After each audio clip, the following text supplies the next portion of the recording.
आज के इस खुदगर्ज दौर के अंदर भी ऐसे ऐसे लोग हैं जो दूसरों के लिए, समाज के लिए, देश के लिए, किसानों के लिए उनके मन में इतनी पीड़ा है कि वो इतनी बड़ी सुप्रीम सैक्रिफाइस कर सकते हैं। जो पत्र लिखकर वो शहीद हुए, उस पत्र में उनका दर्द था कि मुझसे किसानों का दर्द देखा नहीं जा रहा। वो रोज़ सिंघू बॉर्डर पे आया करते थे, किसानों के लिए जैकेट, कंबल रोज़ लेके आया करते थे, और जब किसानों की वो पीड़ा उनके लिए असहाय हो गई तो उन्होंने ये शहादत दे दी। अभी तक 20 से ज़्यादा किसान इस आंदोलन में शहीद हो चुके हैं। इस आंदोलन को भी 20 दिन हुए हैं, तो लगभग रोज एक किसान इस आंदोलन में शहीद हो रहा है। मैं केंद्र सरकार से पूछना चाहता हूं कि और कितनी शहादत और कितनी जान आप लोग लोगे उसके पहले कि आप इस देश के किसानों की बात सुनोगे। अध्यक्ष महोदय, अंग्रेजों के समय एक ऐसा ही आंदोलन हुआ था 1907 में। उस आंदोलन का नाम था पगड़ी संभाल जट्टा। पंजाब में आंदोलन हुआ था, बिल्कुल हूबहू ऐसा ही आंदोलन। वो आंदोलन भी 3 कानूनों के खिलाफ था।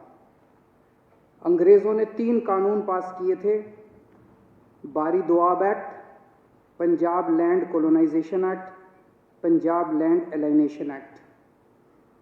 और पंजाब के किसानों ने इसके खिलाफ आंदोलन किया था। इतनी संख्या में लोग इकट्ठे हुए थे। 9 महीने तक यह आंदोलन चला था अंग्रेजों के खिलाफ। तो एक तो ये केंद्र सरकार ये ना समझ ले कि ये किसान आसानी से जाने वाले हैं।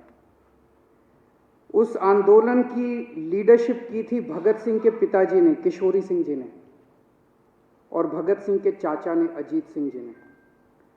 उन दोनों ने मिलकर एक भारत माता निर्माण सोसाइटी बनाई थी। उस सोसाइटी की लीडरशिप के अंदर वो आंदोलन हुआ था इन 3 कानूनों को खारिज करवाने के लिए। उस वक्त भी अंग्रेज सरकार ने कहा था थोड़े अमेंडमेंट कर देते हैं। कई राउंड्स ऑफ डिस्कशन हुए थे। अंग्रेज सरकार ने कहा कि इसमें थोड़े बदलाव कर देते हैं, लेकिन किसान डटे हुए थे कि हमें 3 कानून वापस करवाने हैं, और अंत में अंग्रेजों ने 3 कानून वापस लिए थे। मैं सोच रहा था कि भगत सिंह ने क्या इसी बात के लिए कुर्बानी दी थी कि जब देश आज़ाद होगा तो अपनी सरकारों के खिलाफ भी इसी किस्म से आंदोलन करने पड़ेंगे। आज़ाद भारत के अंदर भी इतने लोगों को अपनी जान कुर्बान करनी पड़ेगी। आज कितने किसान हमारे सिंघू बॉर्डर के ऊपर सुप्रीम सैक्रिफाइस दे रहे हैं। एक एक किसान भगत सिंह बन के वहां पे बैठा हुआ है। केंद्र सरकार कह रही है कि किसानों को कानूनों का फायदा समझ नहीं आता। तो केंद्र सरकार ने अपने सारे बड़े दिग्गज नेता, जितने बड़े बड़े इनके नेता हैं, उनको उतारा है कि समझाओ, और वो समझा रहे हैं। आज योगी आदित्यनाथ जी, जो भारतीय जनता पार्टी के बहुत बड़े नेता हैं, उत्तर प्रदेश के मुख्यमंत्री हैं, वो टीवी में आ रहा था, शायद बरेली में 20,000 किसानों की रैली उन्होंने की। उनको कहा गया भाई इन 3 बिलों के फायदे समझाओ, तो फायदे समझाने लगे वो।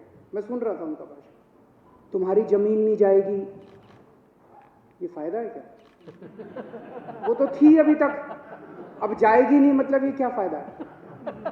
तुम्हारी मंडी बंद नहीं होगी, ये फायदा है क्या?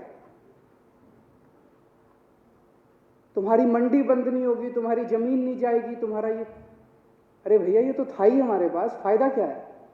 तो इनसे किसी से पूछ लो, ये भी इतने सारे बैठे हैं, किसी से पूछ लो, किसी भाजपा वाले से, कि फायदा क्या है? वो बता रहे हैं कि आ रहा हूं मैं उस पर, फायदा और नुकसान दोनों, नफा नुकसान बताऊंगा, चिंता ना करो। तो इनसे किसी से पूछो भाजपा वाले से फायदा क्या है, तो सारे जनों को एक लाइन रटा रखी है किसान अब अपनी फसल पूरे देश में कहीं भी बेच सकता है। यही कहते हैं ना ये।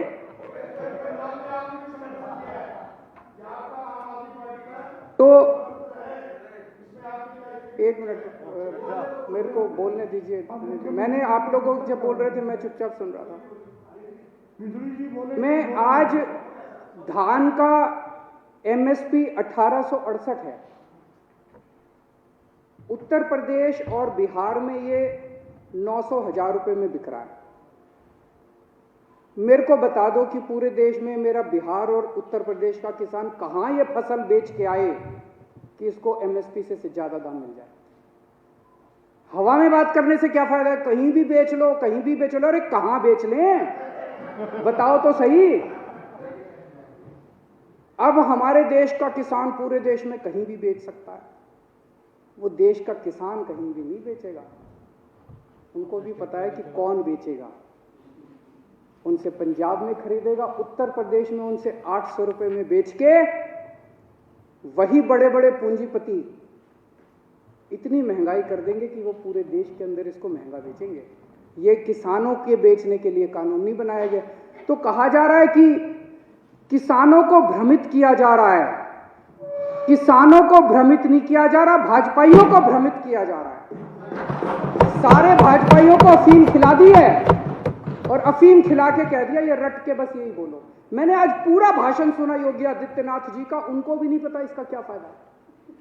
वो पूरे भाषण में वो भाषण था इसी बात के लिए कि किसानों को बताना है कि इसका क्या फायदा है। आज सुप्रीम कोर्ट में केस था, कल भी था। हमारे वकील ने सुप्रीम कोर्ट में खड़े होकर कहा कि किसानों की मांगे जायज हैं, किसानों की मांगे मानी जानी चाहिए। केस इसलिए था कि दिल्ली के बॉर्डर के ऊपर किसान बैठे हैं, इसलिए ट्रैफिक की दिक्कत हो रही है। हमारे वकील ने खड़े होकर कहा जी इसके लिए केंद्र सरकार जिम्मेदार है। आज अगर अभी केंद्र सरकार 1 घंटे में इनकी मांग मान ले, धरना उठ जाएगा। धरना क्यों नहीं उठ रहा? धरना इसलिए नहीं उठ रहा केंद्र सरकार नहीं करने दे रही। तो केंद्र सरकार का वकील बोलता है कि ये दिल्ली सरकार का वकील तो किसानों का वकील बन के बना हुआ है। मैं केंद्र सरकार वाले को कहना चाहता हूं, तुम भी किसानों के वकील बनो, तुम भी किसानों का काम किसके लिए करो। किसान इस देश का निर्माता है और अगर किसानों की वकालत नहीं करोगे तो किसकी वकालत करोगे? दलालों की वकालत करोगे। एक कई लोग मुद्दा उठा रहे थे कि कोरोना काल में ऑर्डिनेंस क्यों पास किया गया, ऐसी क्या जल्दबाजी थी। अभी यह कानून शायद 70 साल के भारत के इतिहास में पहली बार हुआ होगा कि राज्यसभा के अंदर बिना वोटिंग के वहां पे राज्यसभा अध्यक्ष ने पास करके पास कर दिया, जबकि पूरा हाउस चिल्ला रहा था। जैसे आप यहां बैठे हैं, कई बार हाउस चिल्लाता है, आपने तो कभी बिना वोटिंग के कोई कानून पास नहीं किया। अगर हाउस चिल्लाता है आप 10 मिनट के लिए एडजर्न कर देते हो, फिर दोबारा बैठते हैं, फिर हाउस ऑर्डर में आ जाता है, फिर वोटिंग कराते हैं। पहली बार ऐसा हो रहा है कि बिना वोटिंग के अंदर 3 कानून बस पास कर दिए अध्यक्ष ने और पास हो गए, कोई वोटिंग नहीं कराई गई इसको। ऐसी क्या आफत थी कि ये कानून पास कर दिए गए।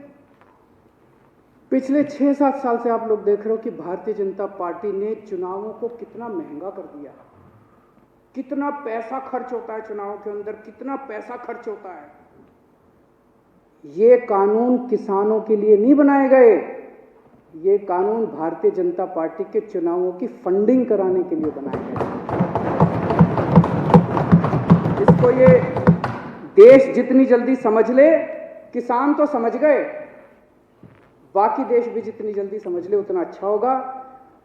तो अध्यक्ष महोदय, मैं इसका समर्थन करता हूं और ये 3 कानून हैं,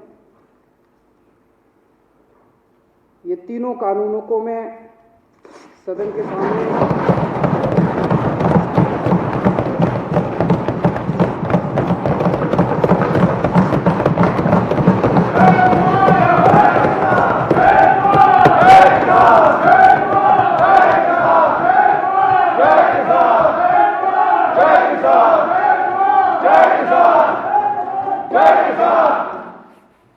इन दोनों कानूनों को फाड़ते हुए मुझे बेहद दर्द हो रहा है।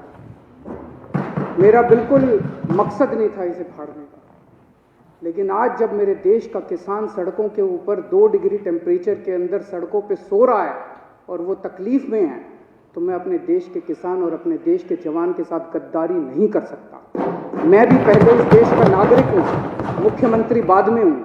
तो आज इन तीनों कानूनों को ये विधानसभा खारिज करती है और केंद्र सरकार से अपील करती है कि किसानों की बात मानते हुए अंग्रेजों से बदतर मत बनो।